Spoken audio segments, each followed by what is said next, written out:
Hello everyone and welcome back to another book review. First of all, if you are new here, I post new book reviews almost every single day. I try to make it every single day to the best of my ability, so if you're looking for some reading inspiration, feel free to stick around. Now, let's talk about today's book, and that is Volume 7 in the series that I have been reading and loving. It was a viewer recommendation, and that is Kaguya-sama, Love is War. I have been loving the series. Like I mentioned, it was a viewer recommendation. Actually, I found out the other day that actually one of my friends had recommended this series to me back in like 2019. I found it on a list that I had kept back in 2019, so I do not know why I had waited so long to read this series, but as you can tell by the fact that I'm on Volume 7, I am loving this series. The series features our two characters. We have Kaguya, which is the girl, and then we have Shirogane. Shirogane. I did take someone's advice and I watched a couple episodes of the anime. I got like a free access to something and I watched a couple episodes of the anime, so hopefully I'm saying the names more correctly than I was saying in the past. They may not be correct, but they are more correct, and that's what I'm aiming for.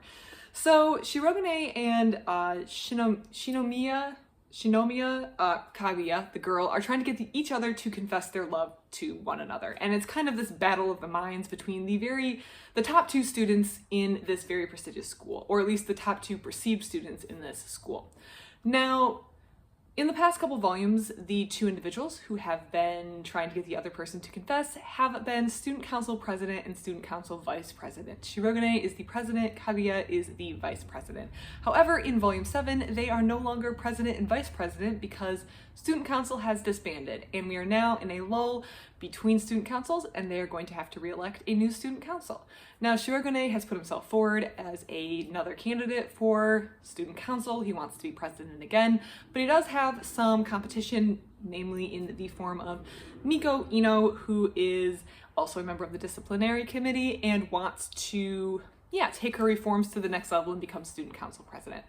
Something that's different about Volume 7 from previous volumes that we've seen in this series is there's a lot more focus on outside plot to drive the story forward.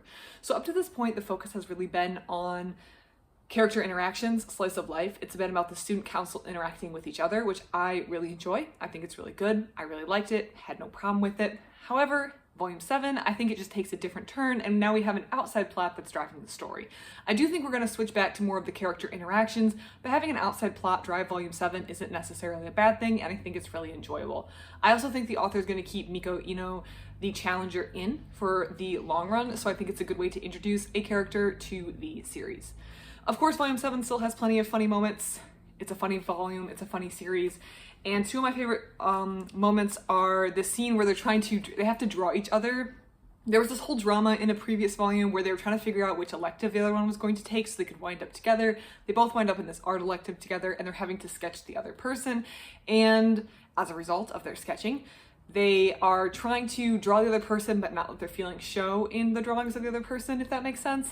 Which, that whole scene I found very, very funny, particularly Kaguya's rendition of Shirogane I found very, very funny. Additionally, Shirogane, because he is not exhausted from all his duties, he actually has some free time now that he's out of student council. He is well rested, and this is the first time we've seen him well rested, and as a result he looks refreshed. And Kaguya realizes that she kind of likes the stressed look on men, apparently. So Shirogane, in an attempt to compensate, decides to keep himself up for several nights in a row to really get the look that Kaguya likes, which results in a very extreme, of course now I'm not going to be able to find it, here it is, very extreme look. I thought this volume was very funny. We had an outside plot, or like a plot beyond just character interactions that's driving the story forward. We still have the funny moments. We have an introduction of a new character who I think is going to drive the plot forward. Overall, it's a great addition to the series. I think if you've liked the series thus far, you're going to notice there's a little bit of a tone shift. Not really. It's not wildly different in Volume 7. It does feel like a little bit different from the first 6 volumes, but I think it's like kind of an interlude volume where we're electing the new student council, or determining if the student council is going to stay the same. There's student council elections, and on the other side of the student council elections, things are going to resume similar to the fashion they had in volumes 1 through 6. So I don't perceive this to be a change in the series, but I do perceive this to be a little bit of an interlude in the series.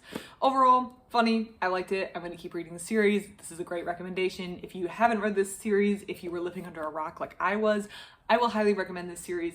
Let me know what you think. Let me know if you have any suggestions. I love to get your suggestions because it keeps me aware of what is popular and what I should be reading. I love to hear it. I always try to get to all of your suggestions if I can, so please let me know what you think I should be reading next. Otherwise, thank you so much for watching, and I hope you have a great rest of your day.